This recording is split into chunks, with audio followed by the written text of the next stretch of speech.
The contract sat between them like a loaded weapon, heavy with implication and dangerous to touch. Zuri Banks stared at the man across the expanse of the obsidian mahogany desk. CEO Kang Tae-oh. He was Seoul's most formidable titan of industry, devastatingly beautiful in a tailored charcoal suit that cost more than her father's entire house, and rumored to have absolutely no interest in women. Their families had arranged this union for cold, hard business, nothing more, nothing less. But when his dark, obsidian eyes snapped up to meet hers, something flickered in their depths. It wasn't indifference. It was hunger. A recognition so raw and terrifying it stole the breath from her lungs. He stood abruptly, the movement sharp and violent, his jaw clenched tight enough to snap. He looked at her like she had just shattered every assumption he had ever built about his own existence. "Sign it," he said, his voice rough, scraping against the silence of the office like sandpaper on silk. "Before I do something we will both regret. Welcome to Afro-Korean Soul Tales, family, and I am so incredibly grateful for your love and support towards this channel. I will continue to pour my heart into bringing you the best stories, but you will only get notified if you are subscribed and your notification bell is turned on. Hurry and do that right now before we dive back in." Zuri's hand trembled visibly as she reached for the gold fountain pen. This was insanity. She was agreeing to bind her life to a stranger, a cold, untouchable billionaire who reportedly viewed romance as an inefficiency and women as irrelevant. Her father's logistics company was drowning in insurmountable debt, the shark circling, and this arrangement was the only lifeline that could pull them from the abyss. CEO Kang needed a wife to satisfy the archaic demands of his traditional family elders and secure a crucial merger that required a family man image. It was a transaction. It was business. It was nothing personal. Except the way he was looking at her felt intensely, violently personal. She signed her name, Zuri Banks, with sharp, deliberate strokes, the ink sealing her fate. Tae-oh took the contract the moment she lifted the pen, snatching it away without brushing her skin, yet she felt the heat radiating from him like a furnace. Up close, he was even more devastating than the magazine covers suggested. High, aristocratic cheekbones, full lips pressed into a hard, uncompromising line, and eyes that seemed to peel back her layers and see straight through her carefully constructed armor. "The wedding is in 2 weeks," he stated, his deep voice wrapping around the words with a precise, clipped cadence. "My assistant, Secretary Yoon, will handle the arrangements. You will move into my penthouse 3 days prior to the ceremony to avoid media speculation." That was it. No "nice to meet you." No getting to know each other over coffee. No pretense that this was anything other than a merger of assets. But his eyes told a different story. They betrayed him, tracing the line of her throat, lingering on the curve of her lips for a heartbeat too long before he caught himself, flinching as if burned, and looked away toward the window. "I'll see you in 2 weeks," he dismissed her. He left the room through a side door without another word, leaving Zuri sitting alone in the vast, air-conditioned chill of his office, wondering what kind of beautiful hell she had just agreed to enter. The next 2 weeks dissolved into a chaotic blur of boxes, goodbyes, and anxiety. Zuri resigned from her teaching job, packed her life into cardboard containers, and tried desperately to ignore the worried glances of her mother. The tabloids were already having a field day.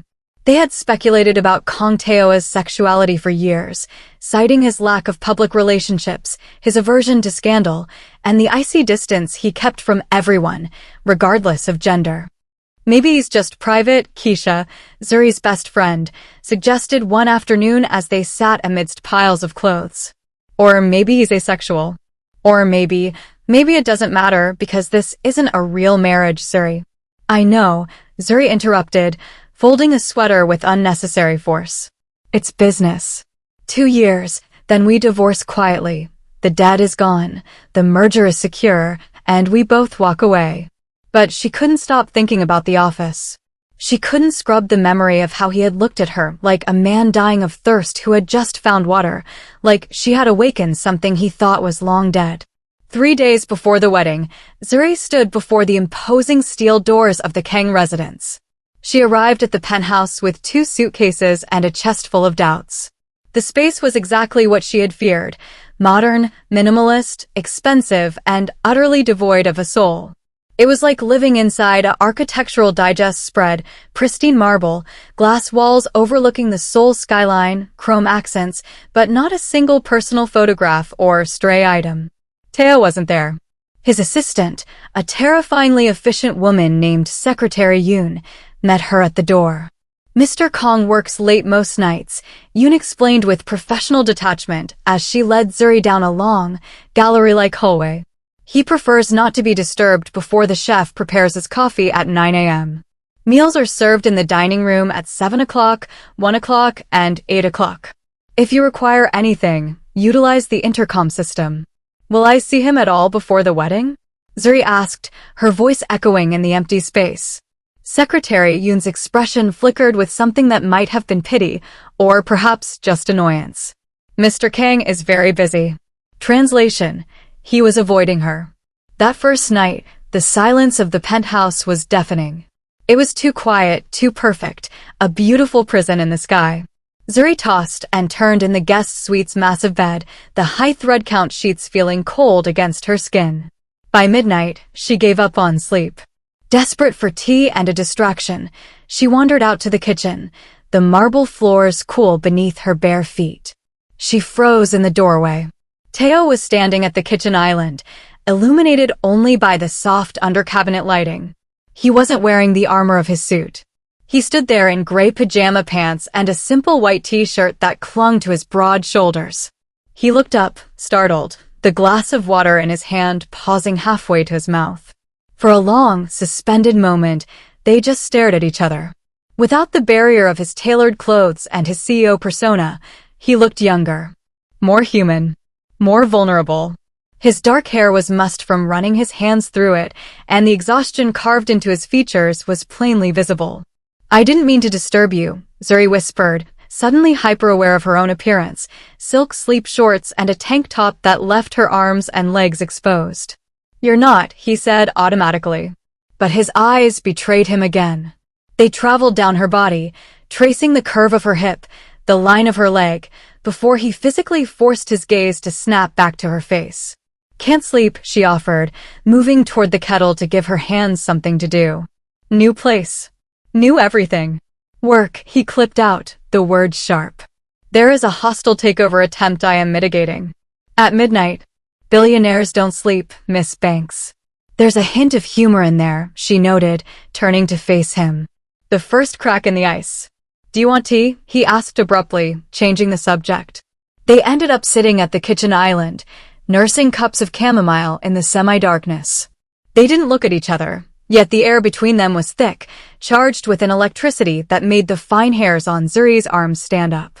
Tae-oh's presence was overwhelming. Even in cotton pajamas, he radiated power and control, but beneath it, Zuri sensed a profound, aching loneliness. "Can I ask you something?" Zuri asked, breaking the silence. Tae-oh swirled his tea. "You can ask. I might not answer. Are you gay?" The question hung between them like a grenade with the pin pulled. Tae-oh's jaw tightened, the muscles bunching, and for a terrifying second, she thought he would storm out or fire back with anger. Instead, he turned his head slowly, meeting her eyes with a gaze that was searing in its intensity. "Why does it matter?"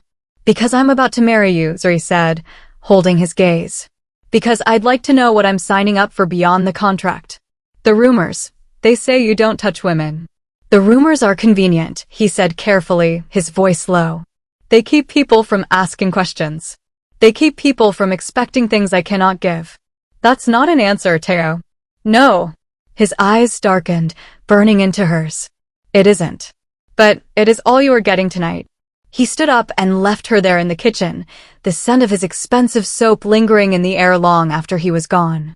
The wedding was a spectacle of excess. It was held in Seoul's most exclusive garden venue, a riot of white roses and crystal chandeliers. Hundreds of guests filled the seats, dignitaries, celebrities, business tycoons. Media drones buzzed overhead, broadcasting the union of the year. Zuri wore a gown that cost more than her parents' lifetime earnings, a masterpiece of lace and silk that felt like a costume. She felt like an actress stepping onto a stage, playing the role of the blushing bride. Tae-oh waited at the altar, devastating in a black tuxedo. He played the perfect groom with practiced ease, nodding to guests, shaking hands. But when Zuri reached him, when he lifted her veil and looked at her, the mask slipped. His hands trembled. Just slightly. A tremor in his fingers as they framed her face. The officiant spoke the words, but Zuri heard none of them. She was lost in the storm of Tae-oh's eyes.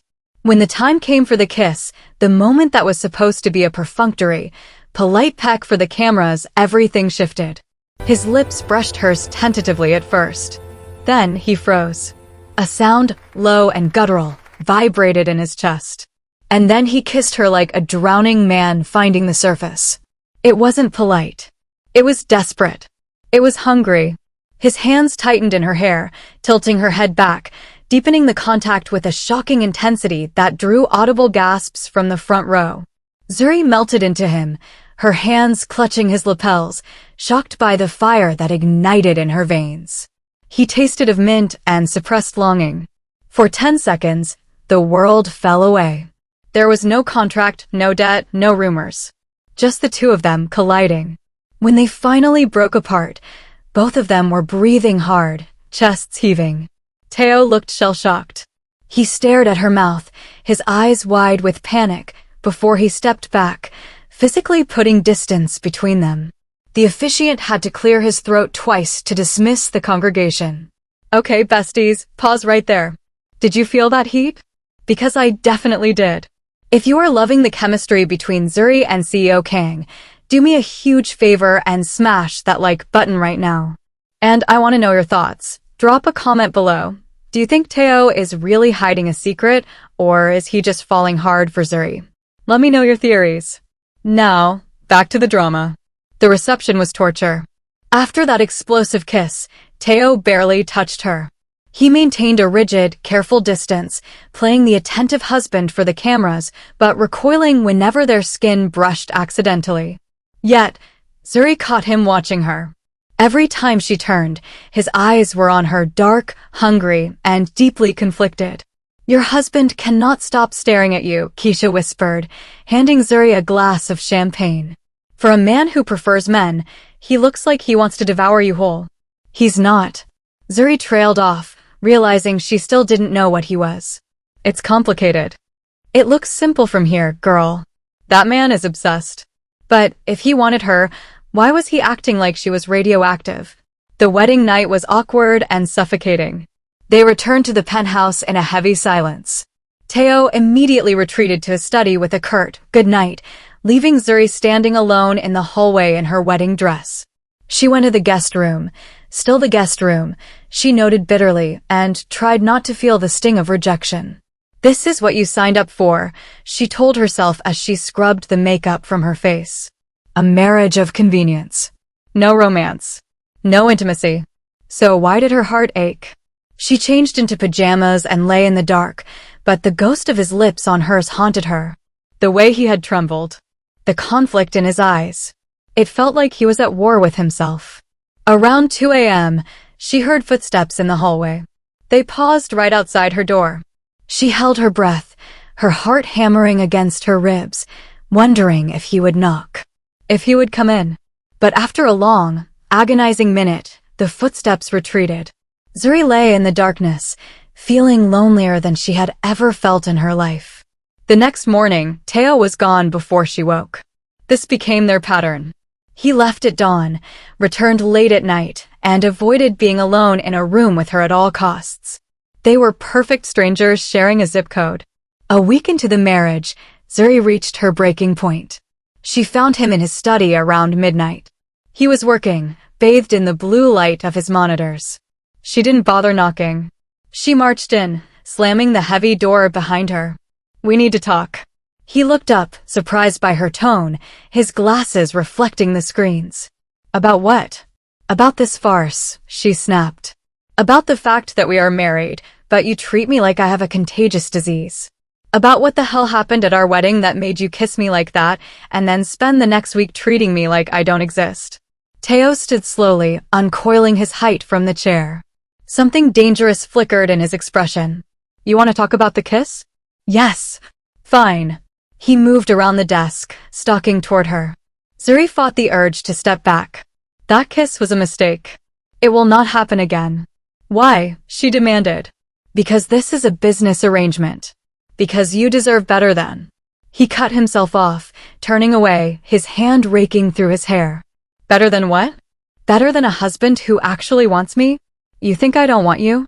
The question was ripped from his throat, raw and tortured. He spun back to face her. I have wanted you since the moment you walked into my office to sign that contract. I have spent every night for the past 3 weeks in agony because I cannot stop thinking about your skin, your mouth, the way you look at me like you see past the walls I spent 30 years building. Zuri's breath caught in her throat. Then why push me away? Because I don't know how to do this. The confession burst out of him, cracking his composure. Because I have spent my entire life convinced I was broken, incapable of this. Every relationship I attempted ended with me feeling nothing, cold and empty. Everyone assumed I was gay or defective or a robot. And I let them believe it because it was easier than admitting I just felt nothing. He stepped closer, his voice dropping to a whisper. Then you appear. And suddenly, I am feeling everything. I am wanting everything. And I am terrified. I don't know how to handle the volume of it. The confession hung between them, vibrating in the air. Zuri stared at him, seeing the terrified boy beneath the billionaire facade. He wasn't cold. He was overwhelmed. You're not broken, Tae-oh, she said softly. She stepped into his space, bold despite her racing heart. You don't know that. I know you kiss me like you were starving. I know you avoid me because you want me too much, not too little. I know. She reached up, her hand cupping his jaw. His stubble was rough against her palm. He leaned into her touch, closing his eyes as if in prayer. I know I want you too, she whispered. Tae-oh's control snapped. He closed the remaining distance, backing her up until she hit the wall, caging her in with his body. Don't say that unless you mean it, Zuri. I mean it. I've spent a week thinking I married a man who couldn't stand the sight of me. Finding out I was wrong as. He kissed her before she could finish. This kiss was different from the wedding. It wasn't a performance. It was a claiming. Less desperate, more deliberate, but no less intense. His hands found her waist, pulling her body flush against his, and he groaned at the contact, the sound vibrating through her chest. You have no idea, he murmured against her mouth, nipping at her lower lip. How much I have wanted to do this. Show me. They stumbled toward his bedroom in a tangle of reaching hands and shared breath. Tae-oh worshipped her. He touched her slowly, reverently, like she was a rare artifact he had been denied his entire life. Every touch was a question, every kiss an answer. When they finally came together, the friction was electric, a collision of souls. It felt like something fundamental in the universe shifted. Two lonely people finding a connection neither had thought possible. Afterward, Tae-oh held her like she might turn to smoke and disappear. His face was buried in the crook of her neck, his breathing heavy. I have never felt this before, he admitted, his voice rough with emotion. Never wanted someone this way. You have awakened something in me I didn't know existed. Zuri stroked his damp hair, feeling utterly content. Good. Because you've awakened something in me too. The following morning, however, brought the cold light of day. Zuri woke alone. The sheets beside her were cold. Panic seized her chest. Had last night been a mistake in his eyes? Had the walls gone back up? She found him in the kitchen, fully dressed for work, his expressionless mask firmly back in place.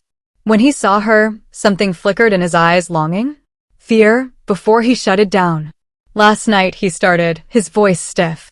Was it a mistake? She finished for him, her heart sinking. No, but it complicates things. How?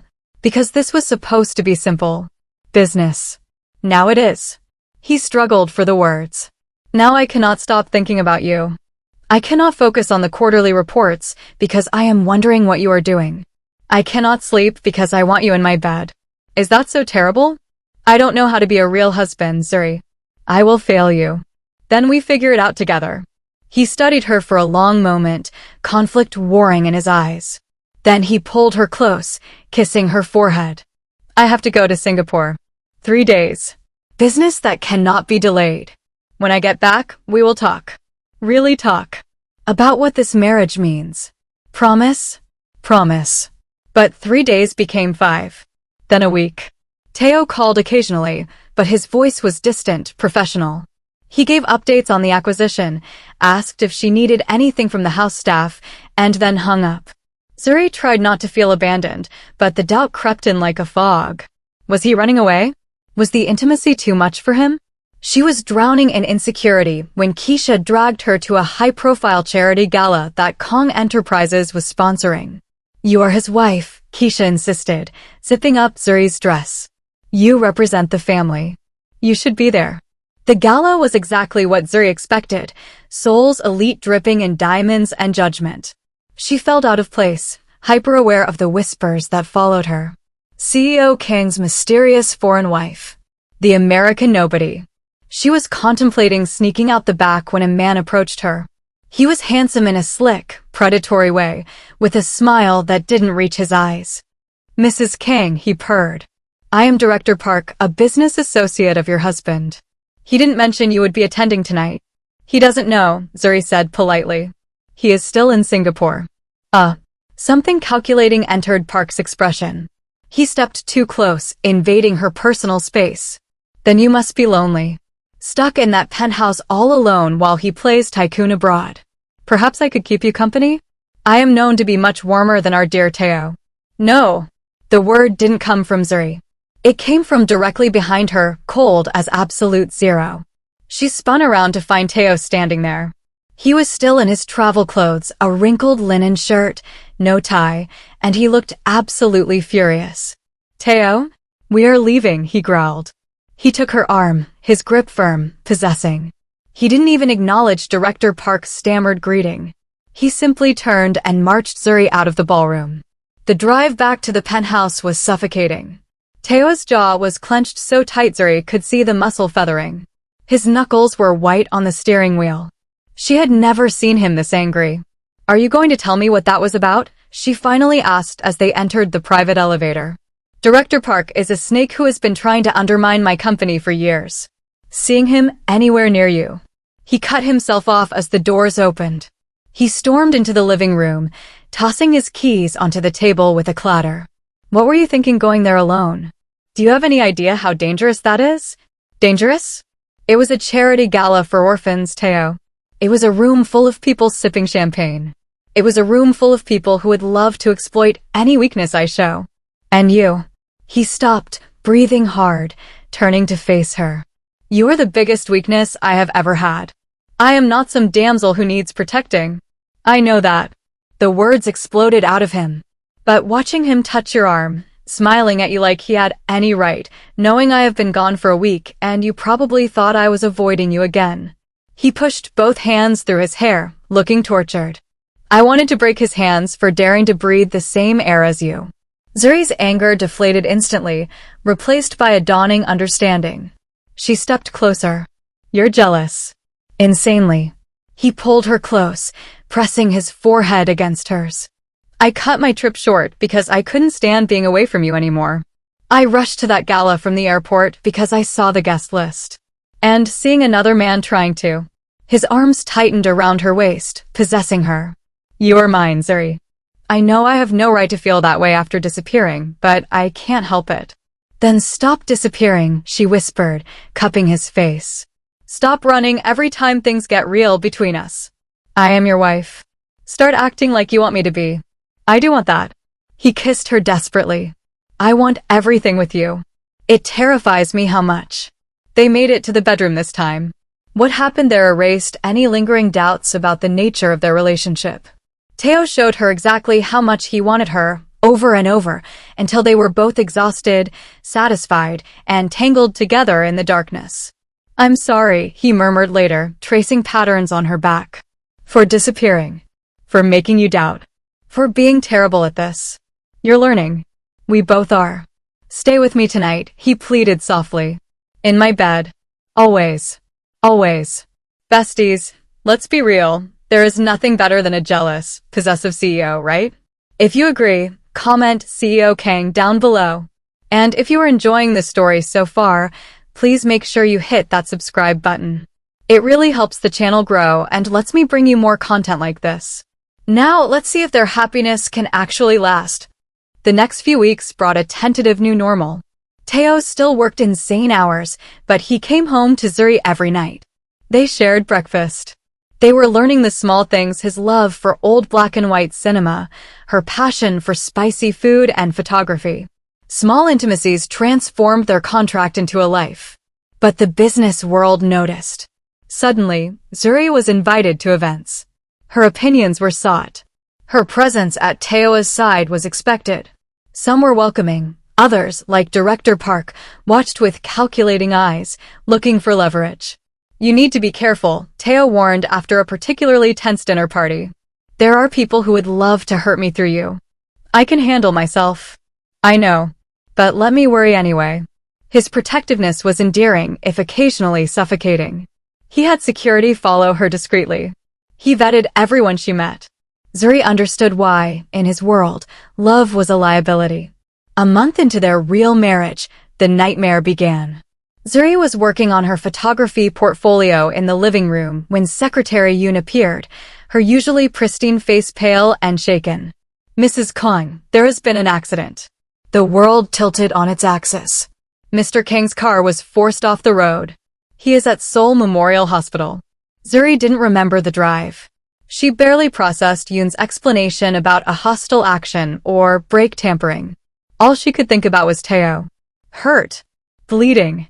Alone. She found him in a private room, trying to get out of bed while arguing with 3 doctors. His ribs were bandaged, his face bruised, and pain was etched into every line of his body. "I need to handle this," he was shouting. "Director Park thinks he can." He stopped when he saw Zuri in the doorway. "You shouldn't be here," he said, his voice straining. "Where else would I be?" She rushed to his side, her hands hovering over his injuries, afraid to touch. "You're hurt." "I'm fine." "It looks worse than it is." "Liar."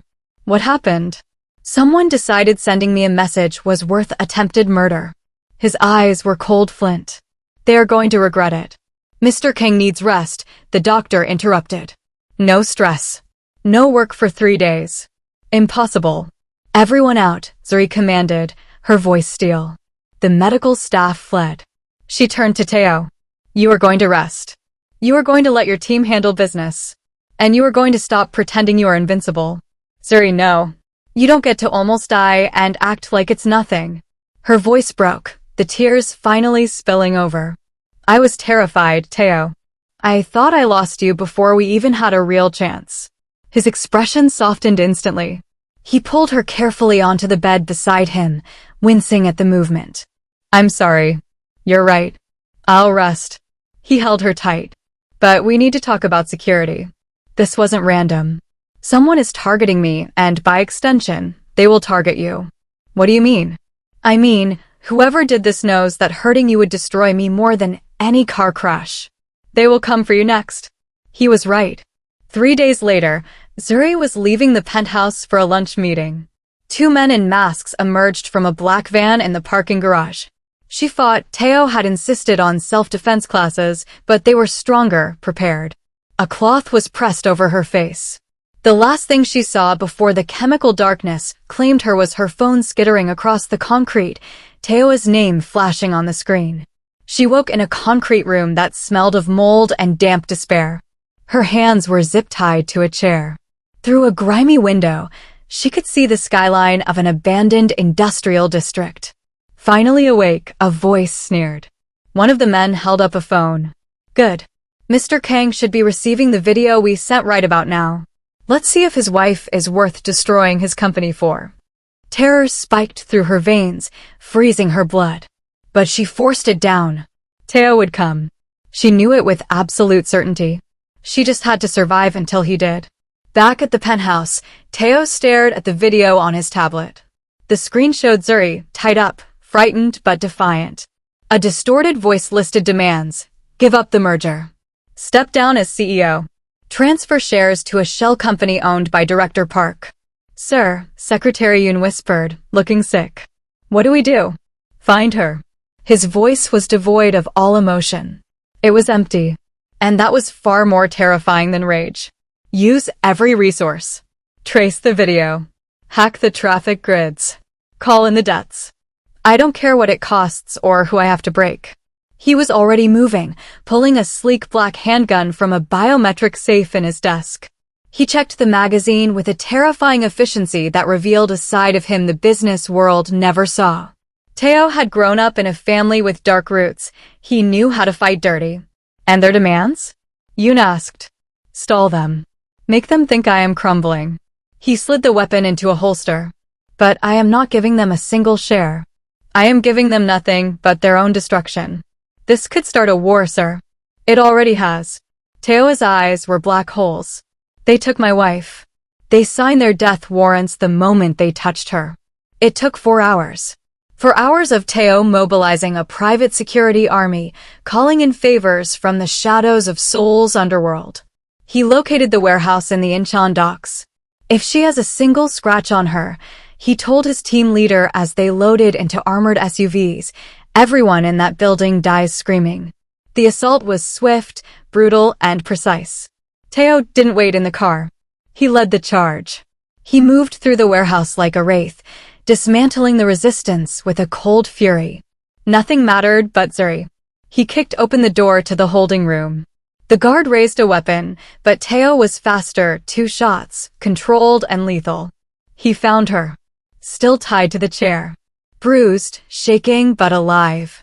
Something inside his chest cracked open, a soundless shatter. Tae-oh, she cried out. I'm here. He fell to his knees beside her, cutting the zip ties with a knife, his hands trembling violently now that the violence was over. I'm here, Zuri. I've got you. You came. I would have torn this city apart brick by brick to find you. He pulled her into his arms, burying his face in her neck, inhaling her scent to prove she was real. I would have burned my company to the ground. None of it matters. Only you. The drive back was silent, save for Zuri's quiet weeping as the adrenaline crashed. Tae-oh held her hand the entire way, his thumb stroking her knuckles, his eyes never leaving her face. Back at the penthouse, he didn't call the staff. He took her to the bathroom himself. He washed the grime and blood from her skin with gentle, tender hands, treating her like porcelain. He carried her to bed, tucking the duvet around her. I'm okay, she whispered, catching his hand.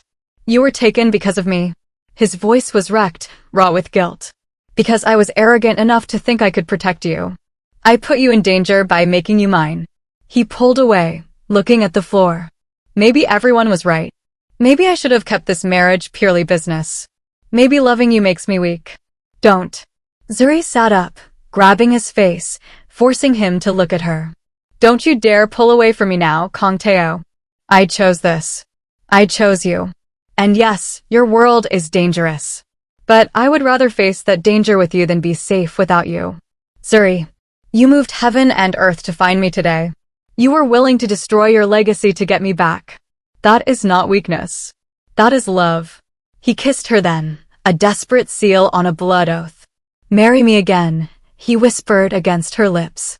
Zuri laughed, a watery, tired sound. We are already married. I know. But the first time was a lie. It was business. I want to marry you properly. With vows that actually mean something. I want to choose you, publicly, irrevocably. Not for a merger. But, because I love you. Her breath hitched. You love me. Desperately. Completely. So much it terrifies me. He linked their fingers. You awakened me, Zuri. You made me feel desire, passion, fear, love. All the things I thought I was incapable of. So yes, I love you. Yes, she sobbed. Yes, I'll marry you again. 6 months later. Tae-oh had systematically dismantled Director Park's operation, ensuring no threat would ever come near his family again. He had restructured the company, moving toward cleaner, legitimate tech ventures. I want to build something pure, he told her one night on the balcony. Something our children won't be ashamed of. Children. Zuri smiled. Eventually. If you want them. He pulled her onto his lap. I want everything with you. A real family. I want that too. They renewed their vows in a small, private ceremony on Jeju Island. No media. No contracts. Just them, Keisha, and the sea breeze. When Tae-oh promised to love her until his last breath, everyone knew it was the absolute truth. You're mine, he murmured as they danced at the reception. Completely mine. And you're mine, Zuri replied. No more doubts. You've proven you have a heart. You gave it to me. Another 6 months passed. Zuri stood in the bathroom, staring at 2 pink lines on a plastic stick. Pregnant. Joy and terror warred in her chest. It was fast. But looking at the life they had built, the warmth in the penthouse that was once so cold, it felt inevitable. She found Tae-oh in the nursery, a room they had just started discussing renovations for. He was looking at paint swatches. What do you think of Morning Mist? He asked, turning around. I think it's perfect, she said, her voice trembling. She held out the test. For the baby. Tae-oh froze. He looked at the test. Then at her. Then back at the test. He sank to his knees. A baby? His voice cracked. We're having a baby? Are you happy? Happy? He looked up at her, tears streaming down his face, the icy CEO completely undone. Zuri, you have given me everything. You saved me from a life of gray silence. You gave me color. You gave me love. And now, a family. He pressed his face against her stomach, wrapping his arms around her waist. How could I be anything but grateful? The pregnancy was a journey. Tae-oh became unbearable in the best way, monitoring her diet, buying entire baby boutiques, reading books to her belly every night. He was convinced it was a girl. She will be a princess, he told her stomach. She will never know violence. Only love. You're going to spoil her, Zuri laughed. Absolutely. When labor started on a rainy Tuesday, Tae-oh drove to the hospital like a man possessed. In the delivery room, he never left her side. He wiped her brow, let her squeeze his hand until his bones creaked, and whispered encouragement in a mix of Korean and English. And then a cry. She's perfect, the doctor announced. Little Hannah entered the world screaming. She had Tae-oh's dark hair and Zuri's nose. Tae-oh stared at his daughter with naked awe. He touched her tiny hand, his large finger trembling. Hello, Hannah, he whispered. I'm your appa. I've been waiting for you. Later, while Zuri slept, Tae-oh rocked Hannah in the quiet of the hospital room. Your mother saved me, he whispered to the sleeping infant. I thought I was broken. Everyone thought I was gay, or cold, or heartless. But she saw me. She walked into my office and woke me up. He looked over at Zuri, sleeping peacefully. Now I feel everything, he vowed to his daughter. And you will grow up knowing that you are wanted. Treasured. That is my promise. From a cold contract to a warm nursery, Kang Tae-oh had traveled a lifetime. And as he held his world in his arms, he knew the best chapters were just beginning. All right, besties, that is the end of season 1 of our story. Please stay tuned for season 2. We have so much more drama coming. In the meantime, don't click off yet. Check out my Mafia romance playlist right here on Afro-Korean Soul Tales for more intense stories. And if you haven't yet, smash that subscribe button. See you in the next one.